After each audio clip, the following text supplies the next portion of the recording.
13 minutes inside, André Blaise et Sama, c'est tout de suite.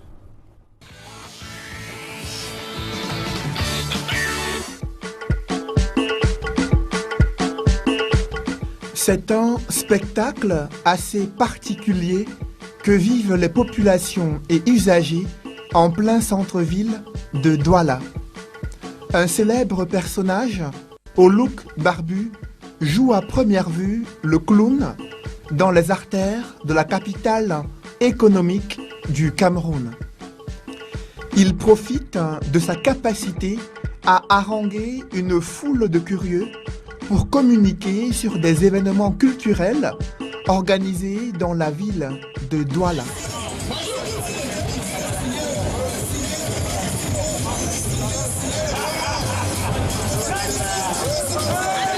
Donc, s'il y a aujourd'hui les iPod, les iPads, iPhone, s'il y a aujourd'hui des petits trucs comme Internet, s'il y a aujourd'hui des trucs micro, moi je suis carrément un studio radio et qui est mobile et qui passe l'information en temps réel et qui diffuse surtout pas l'information contraire à ma ligne éditoriale, qui est une ligne de fierté africaine, de connecter le monde aux valeurs africaines. Parce qu'il faut connecter également les valeurs africaines dans le monde, qu'on continue plus de voir que le Cameroun doit là, c'est des endroits où on doit voir certaines choses et laisser.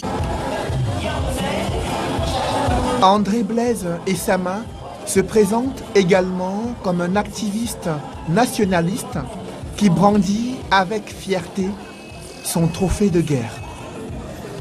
Tout un symbole dans sa lutte contre la néocolonisation au Cameroun. C'est une victoire, c'est un trophée de guerre, c'est un trophée d'un homme, d'un imposteur. Et quand on parle de la lutte contre l'impérialisme, on doit parler de la lutte contre les symboles de l'impérialisme, notamment le fond des colonies françaises d'Afrique.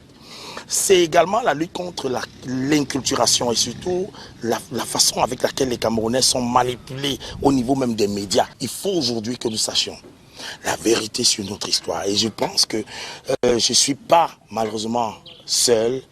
Je suis accompagné, mais il y a encore certaines personnes qui pètent, qui traînent le pas. Des historiens doivent engager l'histoire du Cameroun. Ils doivent enseigner l'histoire de nos nationalistes. Ils doivent en classe de terminale, parce qu'en terminale, on n'apprend pas l'histoire. Sincèrement, c'est honteux. Malgré la pertinence de ce combat nationaliste, sa stratégie de conscientisation des masses n'a pas toujours un écho favorable. D'aucuns le considèrent comme un individu qui a perdu le sens de la réalité. Par contre, des milliers de sympathisants estiment qu'il milite pour une cause panafricaine. Pour moi, il se bat bien pour le pays. Ce qu'il fait, ce n'est pas le désordre. Je trouve ça normal. Si tous les Camerounais mettaient pied sur terre comme lui, c'est que ça peut aller en avant. Tout peut changer. Donc les gens le prennent comme un fou. Pour moi, il n'est pas fou. Il sait ce qu'il fait. Oui. Il veut l'évolution de la jeunesse. Oui. Il veut que tout jeune se mette au travail. Ouais. Pas des paresseux, pas des voleurs. Nous avons connu des malades. Et le malade, ça ne ment pas. Il y a des malades qui se baladent dans la rue. Un malade a pu dire ce n'est que bonjour à un citoyen, à un frangin. Le malade, celui qu'on appelle malade. Et ça m'a c'est un malade. Pour moi, je vois ça que parfois c'est pour endormir l'esprit des Camerounais et des Africains. Et ça m'a été un homme véridique. Et ça m'a André Blaise qu'aujourd'hui nous appelons malade. Il a fait toutes ses études, il a parcouru toutes ses études aux États-Unis, en France, partout, en Allemagne. Il connaît tout ça. Il a vécu là-bas pour longtemps. Pourquoi après toutes ces études, il revient déclarer que ces gens sont méchants? C'est d'abord là la première question, la première base. Pour moi, je suis avec lui de tout cœur. Oui. André Blaise et Sama a payé un lourd tribut pour ses critiques acerbes contre la France-Afrique et surtout pour avoir décapité plusieurs fois la statue du général français Leclerc.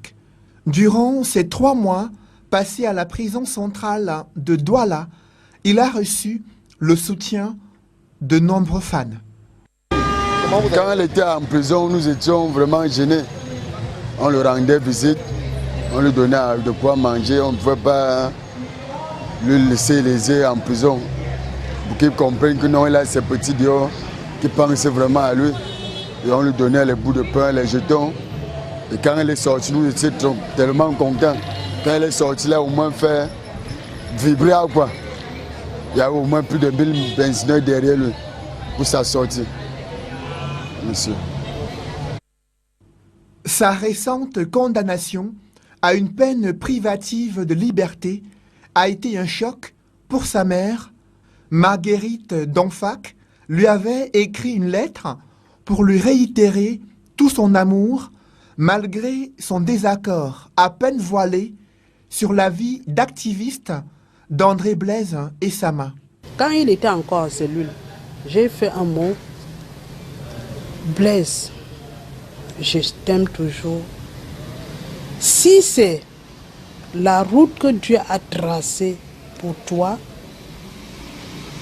je crois que moi-même je te suis sur cette route. Va en prison et tu te portes bien. Marguerite a été profondément bouleversée par la roue du destin. André Blaise Essama, son fils aîné, le portrait craché de son père, a choisi, à la fleur de l'âge, de s'écarter du chemin tracé durant son éducation, ceci au grand désarroi de sa famille.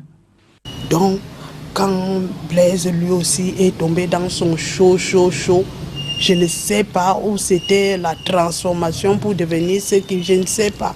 Je ne peux rien vous dire. Ça me dérangeait, je me voyais en train de perdre mon fils. Et c'est comme ça que j'ai commencé à aller balayer la cathédrale.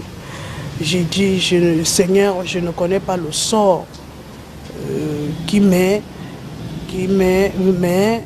je te supplie de donner la vie à cet enfant.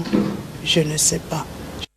Pour calmer sa douleur et trouver la paix intérieure, la mère d'André Blaise Essama s'est réfugiée dans la prière et la musique gospel, où elle s'est transformée en une artiste surnommée Reine-Mère Espoir.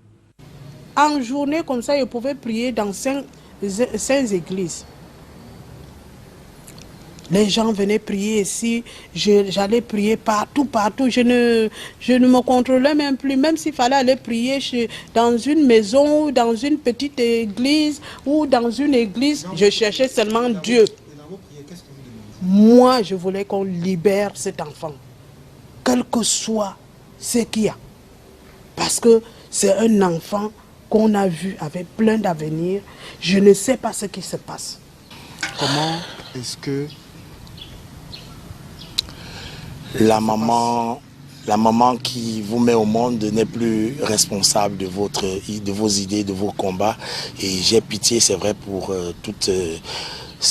tous mes membres de famille. J'ai pitié parce qu'il va falloir se sacrifier. Tu sais, lorsqu'on est intellectuel, on doit se sacrifier pour faire avancer sa société. Et j'ai accepté déjà ce sacrifice. Je suis dans le sacerdoce.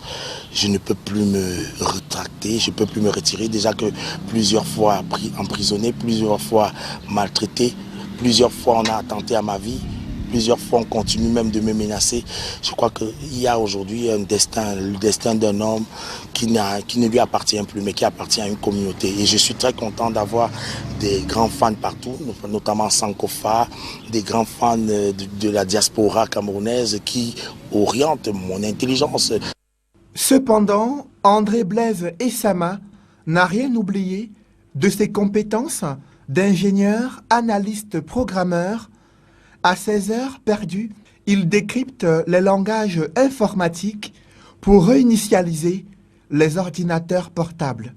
Mais son plus grand leitmotiv est de poursuivre son combat pour l'instauration du monument d'un héros national à Douala. L'artisan sculpteur de ce chef-d'œuvre et lui tiennent à nous présenter l'un des pères fondateurs de l'Union des populations du Cameroun. Tous les deux, membres de l'association Amchi Arts, s'activent à faire briller Ruben Oumniobé, le symbole du nationalisme camerounais, tenant entre ses mains les armes de la paix et de l'unité. il tient en sa main droite. Vous voyez, ça c'est quoi pour vous? C'est l'arbre de la paix, qui veut dire justement paix. Parce qu'il voulait dans cette nation la paix.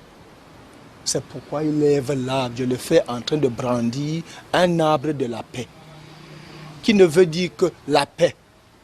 Il tient en sa main gauche les lances. Posez-moi la question, pourquoi ce n'est pas une lance?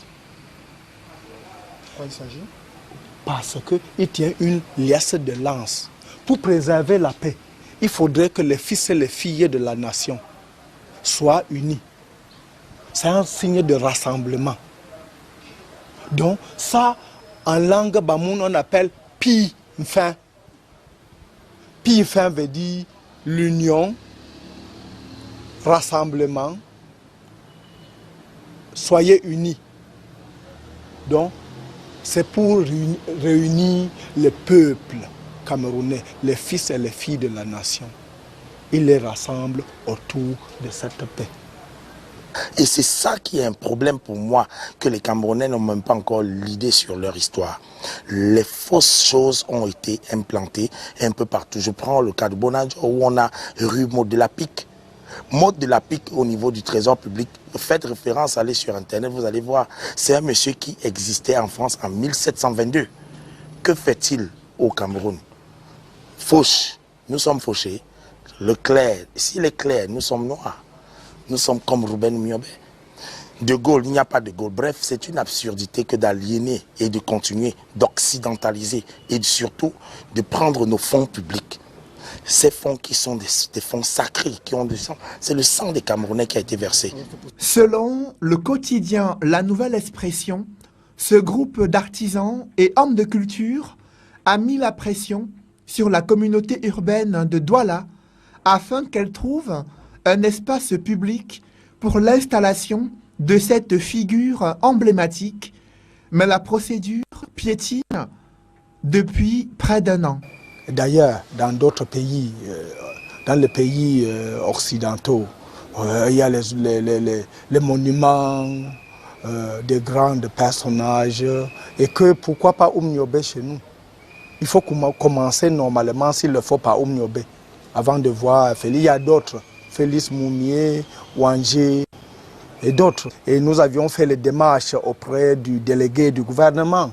C'est lui, depuis longtemps, qui traîne. On aurait déjà pu placer ce beau monument dans un endroit pour que le Cameroun revive la paix. Cette paix qu'il a proclamée, cette paix qu'il a amenée à la mort, cette paix dont on n'a pas pu